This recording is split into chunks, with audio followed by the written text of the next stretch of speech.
شامل عبادت ہے کہ جو لوگ سچے ایمان والے ہیں،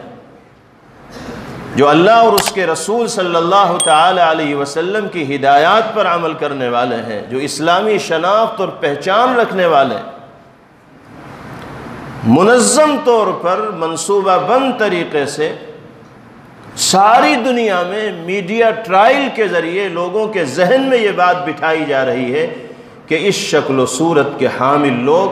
ایسی وضع قطع رکھنے والے لوگ، ایسی تراش خراش رکھنے والے لوگ، ایسا لباس پہننے والے لوگ، یہ کٹر پنتھی ہوتے ہیں، شدت پسند ہوتے ہیں، ظالم ہوتے ہیں، خونخوار ہوتے ہیں، عورتوں کی حق تلفی کرنے والے ہوتے ہیں۔ ان کے سینے میں جو دل ہوتا ہے وہ انسانیت کے لیے دھڑکنے والا نہیں ہوتا، ہمدردی نام کی کوئی چیز ان کے اندر نہیں ہوتی۔ یہ ذہن دنیا میں بسنے والے لوگوں کا بڑی شدت کے ساتھ بنایا جا رہا ہے، اور دشمن اپنے مشن میں بڑی حد تک کامیاب ہوتا بھی دکھ رہا ہے۔ غیروں پر تو اس ٹرائل کا اثر ہے ہی، اپنوں میں بھی ایک بڑا طبقہ ایسا پیدا ہو گیا ہے جو اسلام کی صحیح ترجمانی کرنے والے طبقے کو قبول نہیں کرتا ہے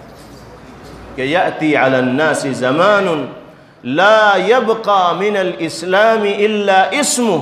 ولا يبقى من القرآن الا رسمه۔ ایک زمانہ ایسا بھی آئے گا کہ اسلام کا صرف نام باقی رہ جائے گا،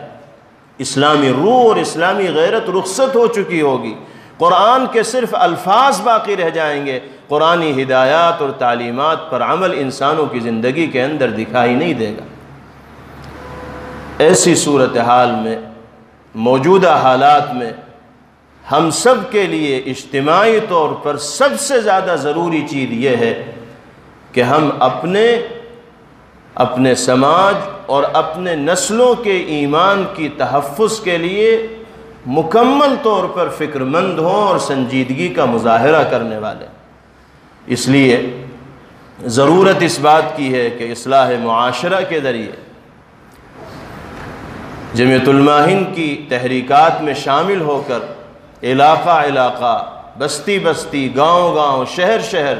اس طرح کے پروگرام منعقد کیے جائیں، مستورات میں بھی اصلاحی پروگرام منعقد کیے جائیں، اور اس حوالے سے بیداری کا ماحول عام کیا جائے تاکہ ہم اپنی اور اپنے نسلوں کے ایمان کی حفاظت کرنے میں کامیاب ہو سکیں۔ آج اگر ہم نے بیداری کا مظاہرہ نہ کیا تو شاعر کا وہ شعر صادق آئے گا کہ لمحوں نے خطا کی تھی، صدیوں نے سزا پائی۔ ہماری اس غفلت کی سزا ہمیں بھی بھگتنی پڑے گی اور آنے والی نسلوں کو بھی بھگتنی پڑے گی۔ اللہ رب العزت والجلال ہم سب کے یہاں جمع ہونے کو اپنی بارگاہ میں قبول فرمائے۔ وآخر دعوانا ان الحمد للہ رب العالمین۔